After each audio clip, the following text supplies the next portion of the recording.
Kami mengucap syukur akan anugerah-Mu ini, karena tidak semua orang boleh menikmati, tetapi Engkau memberikan kepada kami untuk menikmatinya. Terima kasih Bapak, karuniakan kepada kami pengertian pada malam hari ini, supaya jangan sampai ada satu di antara kami yang tertinggal pada waktu Engkau datang kembali. Terima kasih Tuhan, dalam nama Tuhan Yesus kami mengucap syukur. Amin.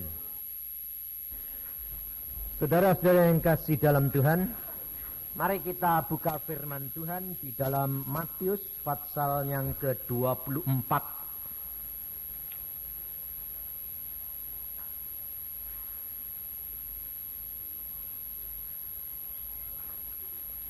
Matius pasal 24 mulai ayat yang ke-37.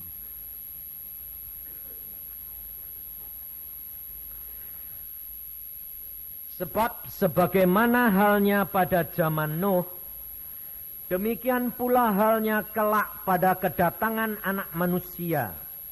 Sebab sebagaimana mereka pada zaman sebelum air bah itu makan dan minum, kawin dan mengawinkan, sampai kepada hari Nuh masuk ke dalam bahtera, dan mereka tidak tahu akan sesuatu sebelum air bah itu datang dan melenyapkan mereka semua.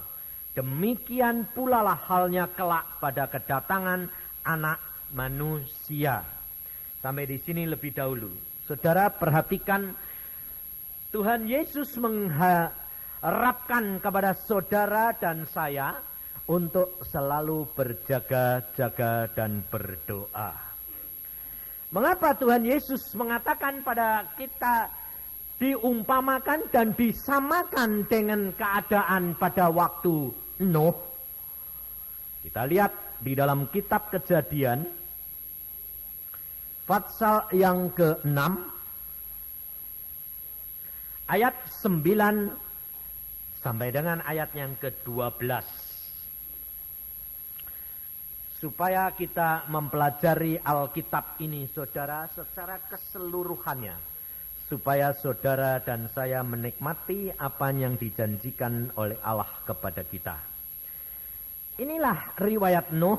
Nuh adalah seorang yang benar dan tidak bercela di antara orang-orang sezamannya. Dan Nuh itu hidup bergaul dengan Allah. Nuh memperanakan 3 orang laki-laki, Sem, Ham, dan Yafet. Perhatikan ayat 11 dan 12. Adapun bumi itu telah rusak di hadapan Allah dan penuh dengan kekerasan. Allah menilik bumi itu dan sungguhlah rusak benar, sebab semua manusia menjalankan hidup yang rusak di bumi.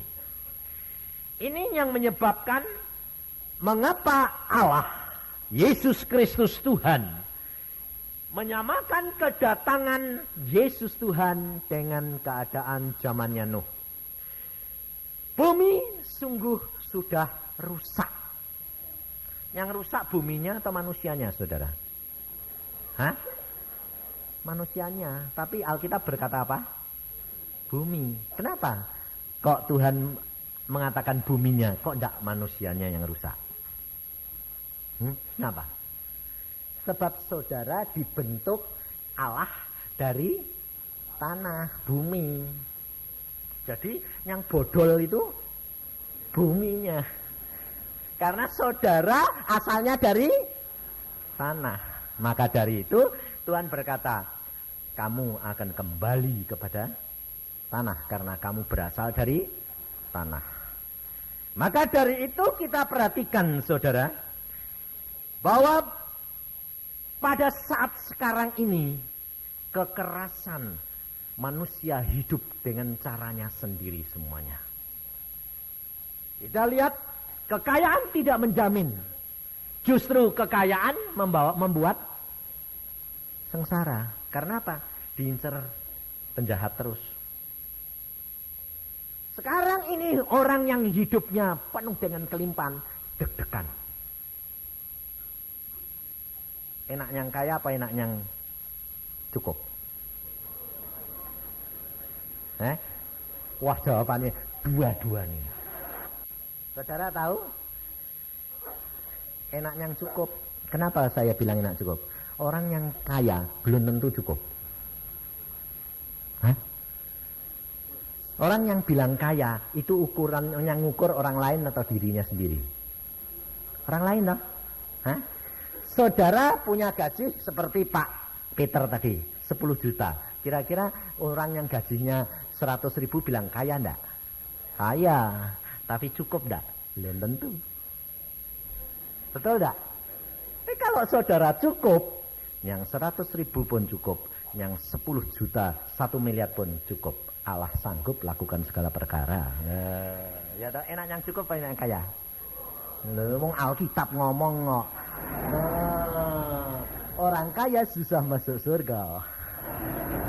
Orang yang cukup itu Allah suka. Loh, sebabnya apa? Orang yang cukup pasti dia berharap kepada Allah.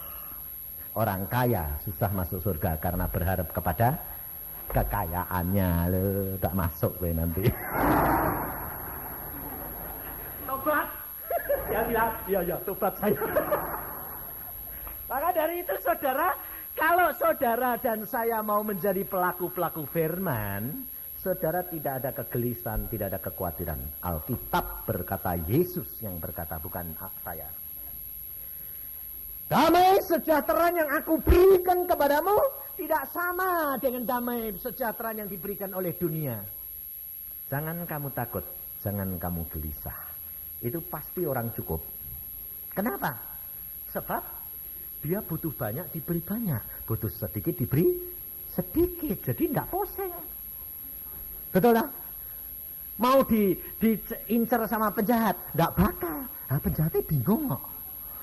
Tidak punya, tidak. Tapi cukup. Loh. Butuh banyak dikasih banyak, butuh sedikit dikasih sedikit. Pas. Sing mbok rampok apa? Wong pas-pasan. Loh, betul ya? Ini saudara, hidup kekristenan itu begini. Jadi tidak pernah takut, tidak pernah khawatir. Jadi kalau Pak Peter bilang tadi gajinya 10 juta, Tuhan bilang lepaskan, lepasin dong, cukup kok. Ya dah. Allah tidak pernah kekurangan, Allah punya langit dan bumi, dan Allah menjadikan dari tidak ada menjadi ada. Buat apa pusing-pusing? Saudara percaya enggak? Amin, mestinya ya tidak deg-degan, tidak ada khawatir. Tapi masih punya enggak? Punya sedikit. Itu sama dengan dosa kecil sama dosa gede. Saudara tahu kita sudah zaman ini adalah zaman akhir, saudara. Tuhan Yesus sendiri berkata bahwa kita ini harus sama seperti zamannya Nuh. Berarti orang ini semua di dalam dunia ini mengasihi dirinya sendiri. Mereka pesta pora, mereka kawin mengawinkan, mereka mencari kesenangan dunia. Dunia maksiat demikian luar biasa, tidak seperti zaman sekarang. Bahkan kota Sodom dan Gomora kalah dengan sekarang. Maka kalau saudara perhatikan kejahatan dan perbuatan seks, tidak akan kalah dari Sodom dan Gomora masa ini. Karena ini masanya sudah amat singkat. Dan Tuhan memilih siapa? Orang yang benar dan tidak cukup orang benar. Perhatikan apa yang dikatakan Alkitab tentang hal Nuh. Orang yang benar dan cukup tidak bercela. Ada satu lagi yang kamu lupa baca. Benar dan bergaul dengan Allah. Ini yang Allah cari. Kalau saudara tidak bergaul dengan Allah, saudara tidak akan dapat mendengar peringatan dan suara Dia. Agama mengajarkan kita hidup benar, betul? Kita hidup baik. Tapi Allah berkata tidak ada seorang pun yang benar kecuali di dalam Yesus. Tidak ada manusia yang benar kecuali manusia itu dibenarkan oleh Allah karena Yesus. Maka dari itu Allah mencari bukan orang yang benar, tapi orang yang benar dan bergaul dengan Allah. Karena tanpa saudara bergaul dengan Allah, engkau tidak mungkin dibenarkan oleh Allah. Maka dari itu kita harus sadar, saudara, kalau engkau tidak bergaul dengan Allah, engkau menjadi calo surga. Banyak orang Kristen akan kecewa nanti. Kenapa? Karena pikirnya seperti zaman Nuh. Nuh bergaul dengan Allah. Allah berbicara, Nuh bikin perahu. Karena sebentar lagi aku datangkan air bah. Semua orang ketawa. Lalu Nuh anehnya apa? Disuruh bikin perahunya tidak di laut, di atas bukit. Lebih sinting lagi.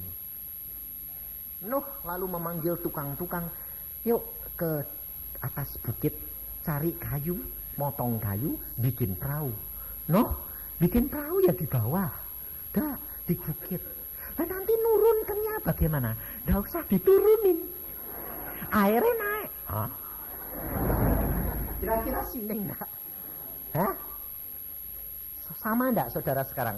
Sebentar lagi Tuhan Yesus datang. Hah? Dari zaman kuno, 2000 tahun yang lalu, Petrus sudah berkata, waktunya singkat, Yesus mau datang. Nyatanya mana? Yesusnya turun atau kamu yang naik? Hah? Hah? Kamu yang naik ke atas bukit atau Yesus airnya yang naik? Hah? Perahunya nanti yang turun atau airnya yang naik? Hah? Airnya naik. Masuk akal enggak? Enggak masuk akal. Air dari mana bisa menenggelamkan gunung? Mana mungkin? Nah, mana mungkin Yesus datang dari dulu sampai sekarang enggak pernah datang-datang.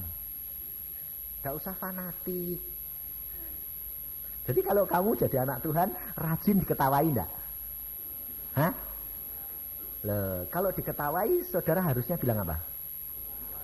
Nah, haleluya. Puji Tuhan. Loh, kenapa kok haleluya? Iya. Lah kok kayak orang gila? Ya itu cocok. Kalau dikatakan orang gila, cocok. Kenapa? Itu Kristen. Loh, Kristen tuh gila. Iya. Menurut dunia. Betul tak? Iya, biarin. Tapi nanti kalau Tuhan datang kita pergi semua. Rasain lu. Maka dari itu saudara, hidup kekristenan itu harus belajar Alkitab benar-benar. Sehingga saudara itu tidak pernah kecewa. Loh, saudara sekarang terus terang. Kalau istrimu jelek atau istrimu ngambek atau jahat, saudara kecewa enggak? Hah? Kecewa enggak suami-suami ini? Atau istri-istri ini kalau suaminya jelek itu, kalau suaminya nakal, kalau suaminya badung itu, kecewa enggak? Kecewa? Salah. Ya, karena kamu enggak baca Alkitab. Salah. Alkitab berkata apa tadi? Tidak ada seorang pun yang benar dan baik. Termasuk kamu tuh tahu enggak suamimu itu termasuk orang baik apa enggak? Wong Alkitab bilang tidak ada seorang pun yang baik. Suamimu baik sendiri. Hah? Enggak dong? Termasuk orang yang enggak baik. Lah kalau kamu tahu kok dia enggak baik, lah dia bikin kamu jengkel. Loh kok kamu marah? Wong kamu tahu dia enggak baik. Loh kamu harusnya bilang, marah-marah. Puji Tuhan. Kamu bilang, ya, kenapa kok kamu enggak marah? Loh, Alkitab bilang enggak ada orang baik kok, termasuk kamu. Jadi kamu memang enggak baik. Lah kok enggak marah? Lah aku tahu kalau kamu enggak baik kok, justru aku tahu enggak baik jadi enggak marah. Tapi aku tahu baik, kamu enggak baik jadi marah. Karena di dalam Yesus kamu akan diubahkan. Nah, ini loh saudara. Sehingga di dalam Yesus itu tidak ada kekecewaan, Tidak ada frustrasi, tapi lucunya banyak orang Kristen frustrasi. Itu saya bilang bukan orang Kristen, baru Kristen. Sedang diproses. Sebab kekristenan itu mengalami pemrosesan, saudara. Tidak sekaligus terjadi. Bertobat, dibaptis, terus jadi baru. Katanya, aku ciptaan yang baru. Apanya yang baru? Belum berbuah, belum jadi apa-apa kok baru. Saudara dan saya harus berbuah. Saudara dan saya harus menyatakan kemuliaan Allah. Baru orang lain melihat bahwa engkau benar Kristen. Maka dari itu kita perhatikan di dalam kitab Lukas. Apa yang Tuhan Yesus pesan kepada kita sekalian supaya saudara jangan sampai lengah.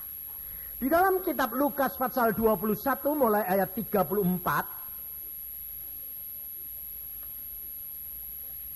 Kita jangan lengah, saudara.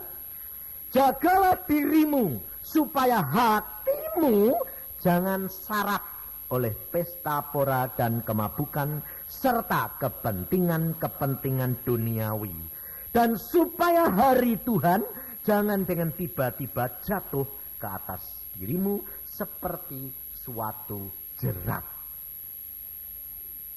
Sebab ia akan menimpa semua penduduk bumi.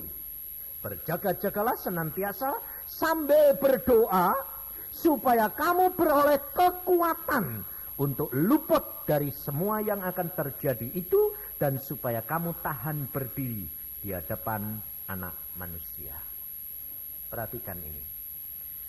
Jadi kalau saudara sekarang ini menghadapi masalah maupun menghadapi sakit penyakit, itu justru saudara harus mengucap syukur atau harus ribut? Mengucap syukur. Kenapa? Karena saudara sedang diperingatkan di dalam dunia ini. Alkitab sudah berkata bahwa penghakiman di dalam kitab Petrus, bahwa penghakiman dimulai dari orang percaya. Jadi kalau saudara dan saya sekarang ini dihakimi Allah di dalam dunia, ucapkan syukur. Jadi kalau saudara sekarang ini kena sakit, saudara harus sadar. Sebab tidak mungkin kamu kena penyakit tanpa seizin Allah. Kalau engkau dikenakan penyakit karena kamu berbuat dosa, setan menuntut kepada Allah untuk menghukum, kena kamu. Nah, kalau kena, kamu harusnya berkata apa? Puji Tuhan. Bukan puji Tuhan karena sakitnya. Tidak. Puji Tuhan. Aku kok sakit Tuhan? Berarti aku ada sesuatu yang engkau tuntut, yang aku berbuat salah. Dan aku belum sadar akan kesalahanku, sehingga penyakit ini datang. Dan karena penyakit ini, aku sekarang sadar, mesti aku salah. Lalu kamu berdoa, Tuhan Roh Kudus, tunjukkan dong dosa-dosaku. Nah, nanti Tuhan tunjukkan. Ada seorang anak Tuhan. Dia sehat walafiat, tidak ada apa-apa. Tahu-tahu bangun pagi, mau nyelesain apa? Pekerjaannya lumpuh. Stroke. Waduh, lumpuh. Bawa ke rumah sakit, lumpuh separuh. Waktu lumpuh dia berkata, aku kok kena stroke, salahku apa? Mulai dia diam diri. Mulai dia periksa. Roh Kudus mengatakan, apa yang kamu lakukan dengan saudaramu itu? Waktu kamu ditipu, waktu kamu bagianmu dimakan dia, waduh, aku sakit hati. Ampuni. Kamu stroke karena sakit, karena kamu berbuat dosa. Kenapa? Karena kamu tidak mengampuni. Kamu pun tidak pernah diampuni oleh Allah. Sehingga dosa-dosamu bertumpuk-tumpuk. Karena dia sakit hati, dia tidak bisa mengampuni. Alkitab berkata, engkau tidak mengampuni, engkau pun tidak diampuni. Betul tidak? Akhirnya dia sadar, betul Tuhan, aku salah. Nah, setelah dia salah, dia bertobat. Benar Tuhan, aku bertobat. Aku sadar sekarang, aku ampuni saudaraku. Tuhan berkata, aku pun ampuni. Tapi setelah dia mendapatkan pengampunan, stroke-nya sembuh atau masih tetap? Hah? Sembuh atau tetap? Masih tetap. Belum sembuh total. Kenapa? Hukumannya belum dijalani kok. Saudara tahu, penjahat-penjahat yang divonis sama hakim, dok, 3 bulan, dia berkata, Pak Hakim, saya bertobat. Terus hakimnya bilang, kamu sudah bertobat, bebas, kok enak, penjaranya kosong. Oke, sudah bertobat, baik, masuk dulu. Alami dulu, betul tak? Tunjukkan dulu kamu benar-benar bertobat atau tidak. Nanti kalau sudah baik, 17 Agustus ada remisi. Dikurangi, bebas, keluar, bertobat sungguh. Demikian juga orang Kristen. Orang Kristen kerap kali bilang apa? Pak, saya ini sudah bertobat, punya masalah, kok tidak barbar? Loh saya bilang, kamu bertobat? Iya. Katanya aku sudah bertobat, terima Yesus, dibaptis. Masalahku ada barbar. Loh, itu belum bertobat. Kalau kamu tanya gitu, itu tandanya belum bertobat. Hah? Belum bertobat? Nah, kenapa? Kalau kamu bertobat, kamu kena masalah, kamu bertobat, kamu bilang terima kasih Tuhan, aku kena masalah sekarang di sini. Daripada nanti setelah mati kena masalah di neraka. Nggak barbar di sana. Di sini paling-paling berapa tahun selesai, mati, untung. Loh, betul enggak? Kalau engkau kena masalah, karena justru Allah itu kasih kepada saudara dan saya. Coba perhatiin Pak Peter tadi. Dia orang Kristen, loh. Dia dipakai Tuhan di kapal itu, apa dia itu sebetulnya sudah kenal Tuhan? Belum. Nyatanya Tuhan ngomong ya tidak ngerti kok. Betul enggak? Belum kenal sebetulnya. Kenapa kok bisa dipakai? Karena justru tidak ada yang dipakai.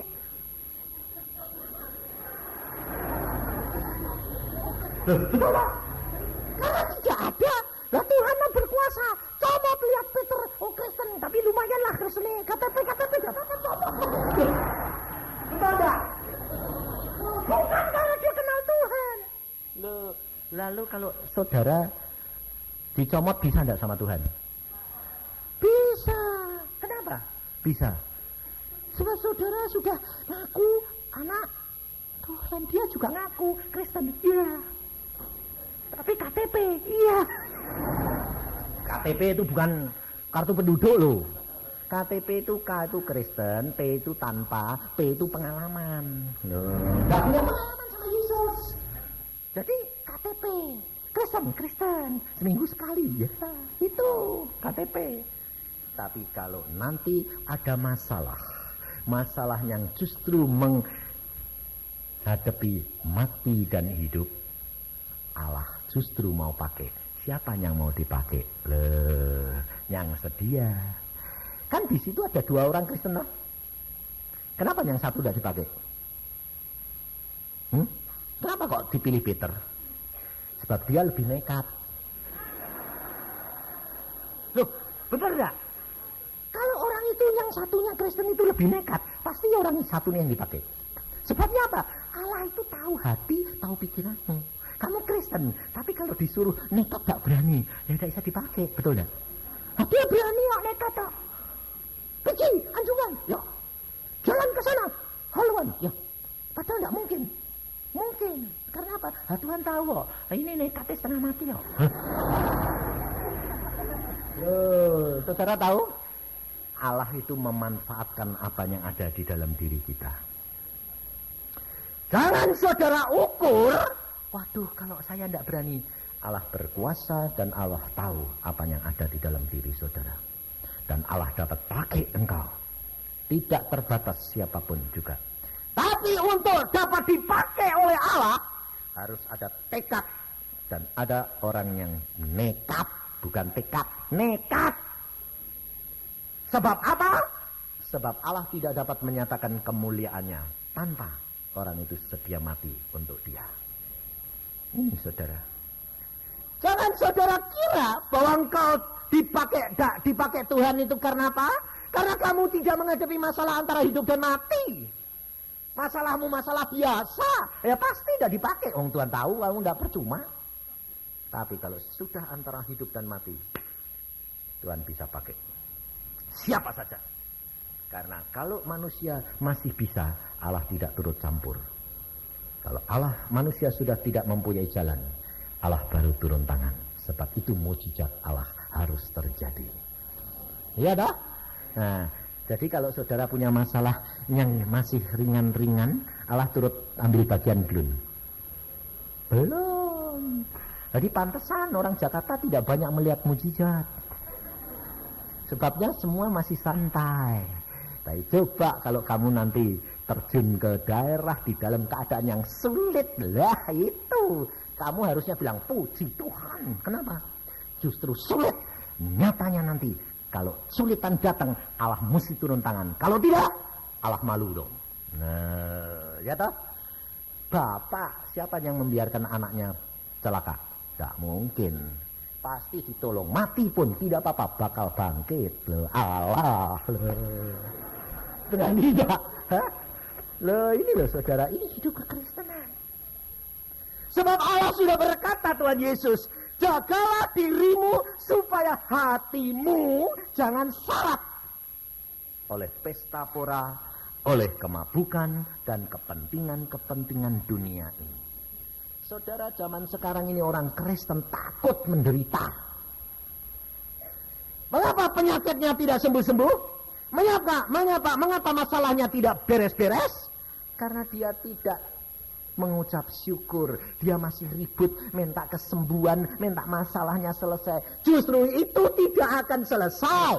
Saya katakan sekali lagi, tidak akan selesai. Tetapi kalau orang itu kehilangan nyawa karena Yesus, dia pasti mendapat nyawa. Sebab Alkitab yang ngomong. Jadi kalau saudara kena sesuatu masalah atau penyakit, ucapkan syukur. Bertobat, setelah bertobat, ngucap syukur. Tambah parah, puji Tuhan. Oh, kenapa? Karena kalau aku harus mati, aku pasti sudah masuk surga. Karena aku sudah bertobat. Kalau Tuhan mempunyai rencana dalam hidupku untuk menjadi saksi, Allah pasti sembuhkan. Loh, betul tak? Kok pusing? Wong dia sanggup mengadakan segala perkara. Dari tidak ada menjadi ada. Makanya kalau saya menghadapi apa-apa, saya relax. Saya kalau kena penyakit, saya selalu periksa. Tuhan, aku kok kena penyakit ini apa? Periksa. Setelah, aku dosa. Oh ya Tuhan, aku berdosa. Ini salah. Minta ampun. Apalagi Tuhan? Sudah, cukup. Puji Tuhan. Sakitnya tambah parah. Beneran. Nah, saya orang gitu. Tambah parah. Puji Tuhan. Sebab ini ujian. Ini bukan lagi upah dosa. Tapi ini ujian. Nah, ngucap syukur. Sampai mepet. Mau mati. Puji Tuhan. Tuhan bilang, sembuh. Cukup. Cepat. Cepat. Soalnya apa? Coba perhatikan. Sadrah, Mesah, dan Abednego. Dia pada waktu berhadapan dengan Raja Nebukadnezar, waktu dia dikatakan, kalau kamu mau menyembah berhalaku, kamu tidak usah masuk ke dapur api. Sadrah, Mesah, Abednego berkata apa? Maaf Raja, apapun yang terjadi kami tidak meninggalkan Allahnya. Tak ditolong pun, tak apa-apa. Tetap aku tidak akan meninggalkan Allahku. Loh itu, berarti kan berani mati dong. Iya. Lah apa bedanya sama kalau kamu penyakit? Ngadepi penyakit kanker. Kanker.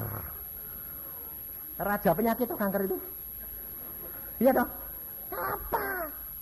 Apapun yang terjadi, mati. Tidak apa-apa. Aku tidak akan meninggalkan Yesus. Loh gitu. Masuk barusan ngadepi raja kanker aja. Ya kompromi deh. Kompromi lah.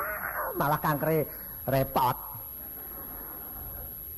Raja berkata 7 kali lipat panasnya ditambahi. Tidak apa-apa. Malah cepat. Bener tuh. Kayak 7 kali lipatan malah cepat toh. Angus bles. Yang gotong aja, belum apa-apa. Dia yang gotongnya mati. Nah, salah ya aku gotong-gotong lah. Cuma bukan masuk dewek. Lah ya dah. Di gotong-gotong sing gotong mati malahan. Saya pikir Sadrah Mesah dan Abednego ndak berani masuk dan ndak mau masuk. Diikat, digotong. Salahmu. Nah, kalau saya ya ndak perlu. Ndak usah mbok gotong, tak masuk dewek. Lah ya. Di dalam Yesus segala perkara bisa. Masuk. Ikatan terlepas. Loh, yang terbakar ikatannya apa? Tubuhnya Sadrah Mesah Abednego. Ikatannya. Loh, kenapa rambutnya tak terbakar? Kok tali ini terbakar? Lucu toh? Coba kamu diikat tanganmu, bakaran tali ini. Tali ini kebakar, tanganmu turut kebakar enggak? Hah? Turut. Tapi Sadrah Mesah dan Abednego diikat, masuk. Tali ini kebakar. Tubuhnya tidak. Nah, itu Yesus. Nah, sebabnya apa? Di dalam Yesus hukum alam ini tidak berlaku. Contohnya, coba bayangin. Yuk, lihat di dalam Lukas pasal 24. Supaya saudara dan saya itu sadar dan hidup di dalam kenyataan bahwa Allah kita Allah yang luar biasa. Lukas pasal 24 ayat 38 mulai. Akan tetapi ia berkata kepada mereka, mengapa kamu terkejut dan apa sebabnya timbul keraguan-raguan di dalam hati kamu? Lihatlah tanganku dan kakiku, aku sendirilah ini, rabalah aku dan lihatlah, karena hantu tidak ada daging dan tulangnya seperti yang kamu lihat ada padaku. Sambil berkata demikian, ia memperlihatkan tangan dan kakinya kepada mereka, dan ketika mereka belum percaya karena girangnya dan masih heran, berkatalah ia kepada mereka, adakah padamu makanan di sini? Lalu mereka memberikan kepadanya sepotong ikan goreng. Ia mengambilnya dan memakannya di depan mata mereka. Perhatikan saudara.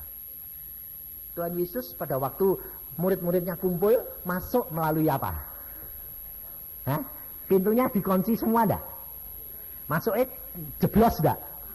Jeblos enggak? Padahal dia punya tulang dan daging. Nah, waktu murid-murid dia tidak percaya, Tuhan Yesus bilang, ke muridku ini kok bandel amat, gablek. Gak percaya, raba. Masih gak percaya. Punya makanan enggak? Punya, kasih ikan goreng. Lu lucu. Lah wong pergi pertemuan kok ngantongi ikan goreng. Ini aneh enggak? Aneh enggak? Enggak kebetulan, saudara.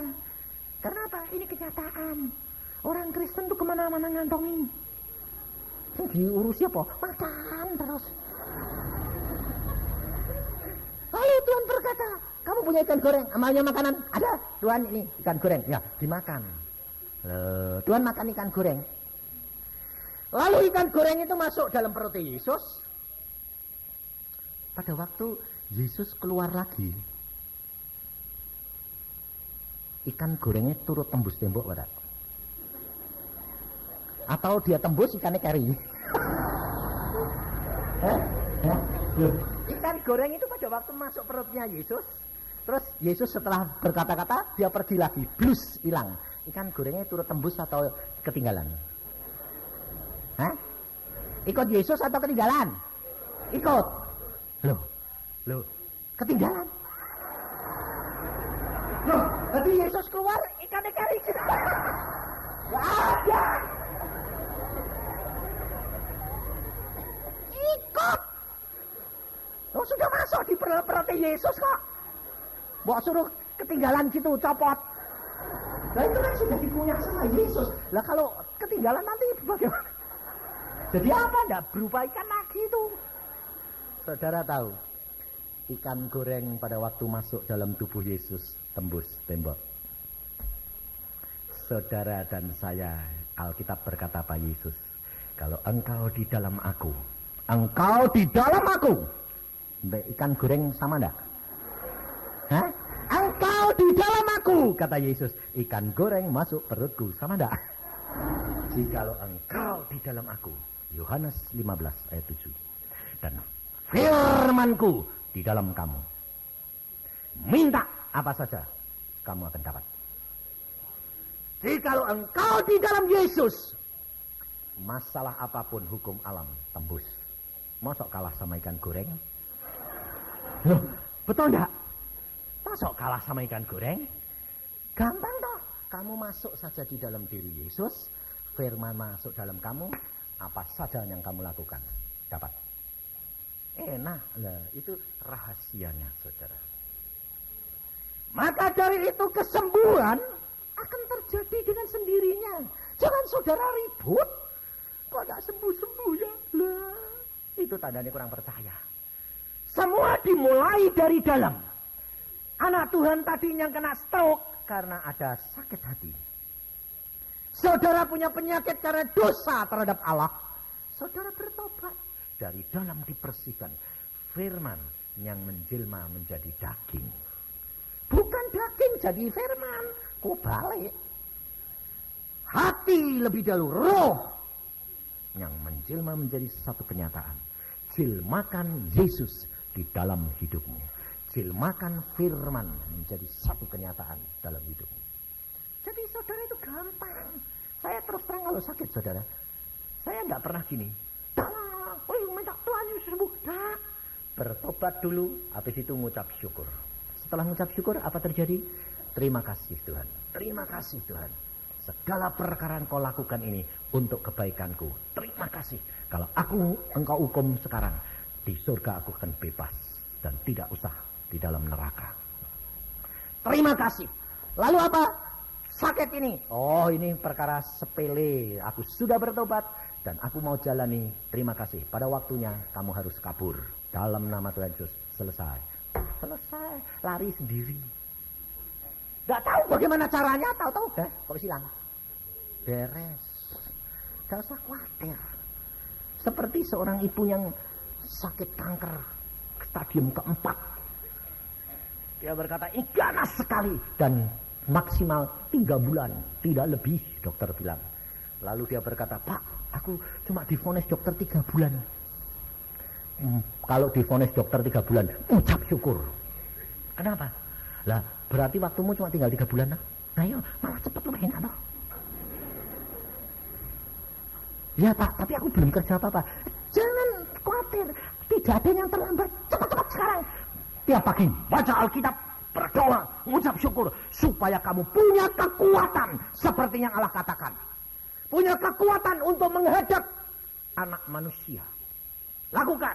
Wah, dia bilang, iya Pak, sudah 3 bulan. Tidak usah diingat-ingat ya Pak. Nanti datang sendiri, selesai sendiri. Ya, baca Alkitab, berdoa. Sebentar lagi bilang, Pak, ini kok sudah gerimis-gerimis, sudah mulai jalar Pak, kata dokter. Loh, perhatiin perkara-perkara. Urusan itu kamu bilang, ini aku tidak mau terpancing. Ini urusan daging. Baca Alkitab, berdoa, terus. Saya bilang, tahu-tahu sudah 3 bulan lewat. Badannya tambah gemuk.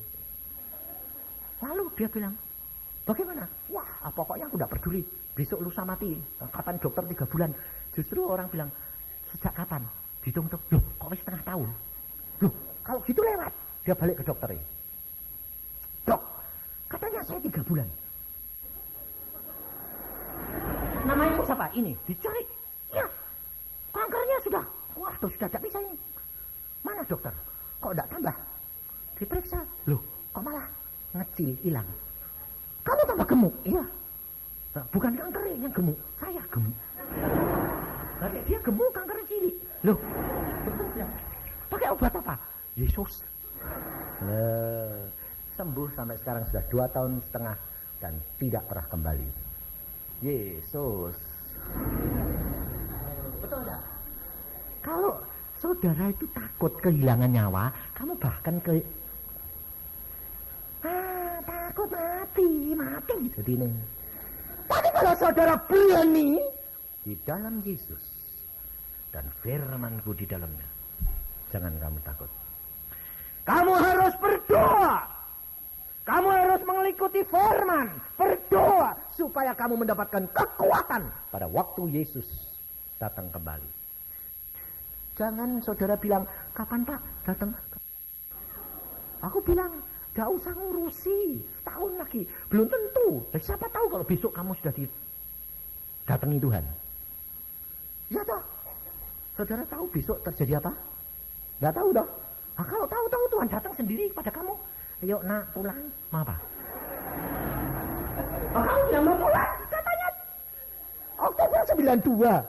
Lalu Tuhan bilang, ya itu untuk umum.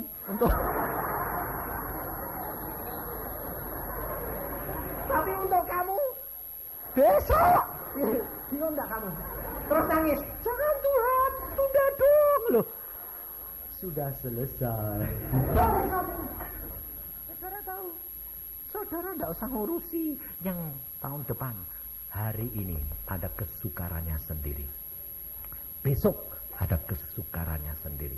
Hari demi hari. Tuhan Yesus ngomong sama saya, saudara, waktu minggu yang lalu saya di Surabaya. Tuhan berkata begini, Yusa, aku berkata, apakah nanti kalau anak manusia datang, mendapati iman di bumi? Kaget saya.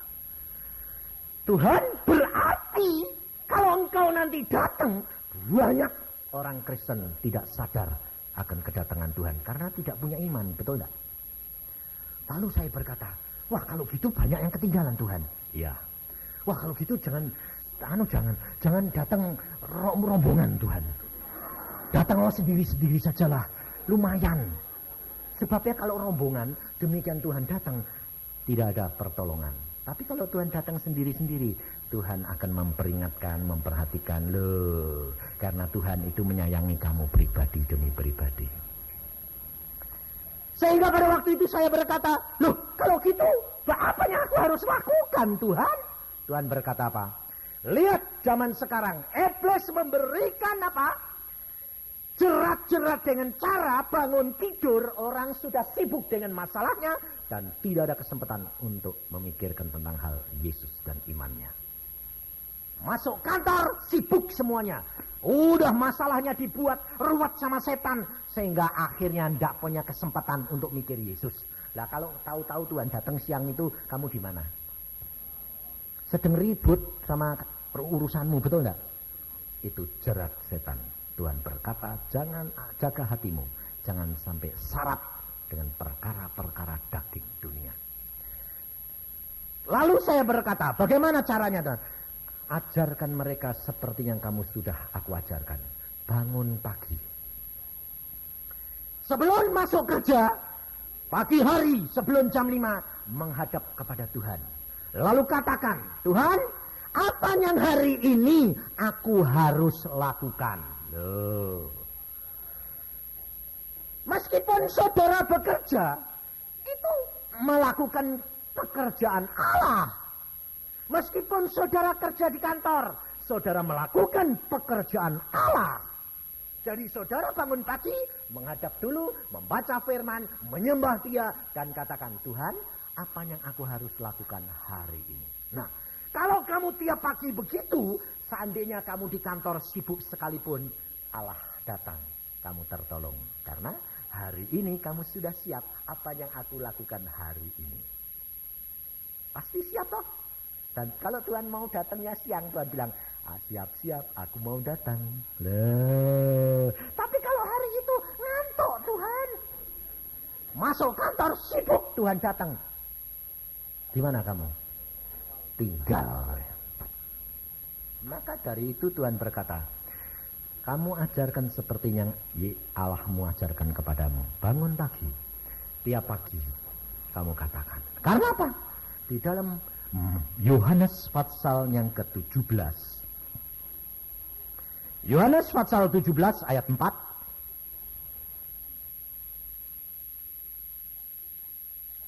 Aku telah mempermuliakan engkau di bumi.